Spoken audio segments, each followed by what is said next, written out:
அமெரிக்காவிலிருந்து மும்பை வந்த மேலும் ஒரு ஏர் இந்தியா விமானத்தில் என்ஜின் பழுதடைந்தது அதிர்ச்சியை ஏற்படுத்தியிருக்கிறது. அமெரிக்காவின் சான் பிரான்சிஸ்கோ நகரிலிருந்து கொல்கத்தா வழியாக மும்பை நோக்கி ஏர் இந்தியா விமானம் புறப்பட்டு வந்தது.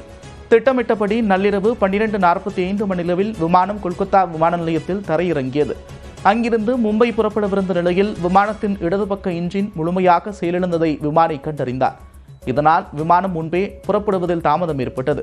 என்ஜினில் ஏற்பட்ட பழுது சரி செய்ய முடியாததால் அதிகாலை 5:20 மணியளவில் பயணிகள் அனைவரும் விமானத்திலிருந்து இறக்கிவிடப்பட்டனர். இதனையடுத்து தொழில்நுட்ப நிபுணர்கள் விமானத்தை ஆய்வு செய்தனர். கடந்த 12ஆம் தேதி அகமதாபாத்திலிருந்து லண்டன் புறப்பட்ட ஏர் இந்தியா விமானம் சிறிது நேரத்தில் விழுந்து தீப்பிடித்து எரிந்தது.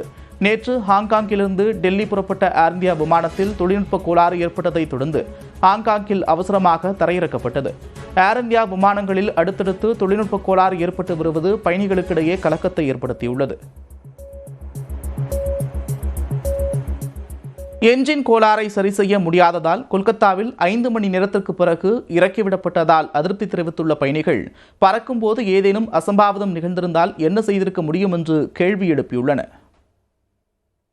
We were supposed to take a stop in Kolkata, but instead the plane just after 5 hours we had to deplane. They said the left engine was not working. Well, we thought it was just normal refueling, and then the pilot said, "Oh, 15-minute delay, 15-minute, 20-minute delay," and then it kept going for 5 hours. Well, we were wondering. So we already flew for 15 hours. So was something wrong in the 15 hours that they had to do maintenance after we got மஸ்கட்டிலிருந்து India வந்த IndiGo விமானத்திற்கு வெடிகுண்டு மிரட்டல் விடுக்கப்பட்டிருக்கும் நிலையில் நாக்பூரில் தரையிறக்கப்பட்டது. மஸ்கட்டிலிருந்து டெல்லி புறப்பட்ட விமானம் முதலில் கொச்சி வந்தடைந்தது.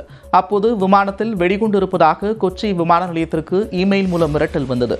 இந்நிலையில் விமானம் டெல்லி நோக்கி புறப்பட்ட நிலையில் நாக்பூரில் அவசரமாக தரையிறக்கப்பட்டது.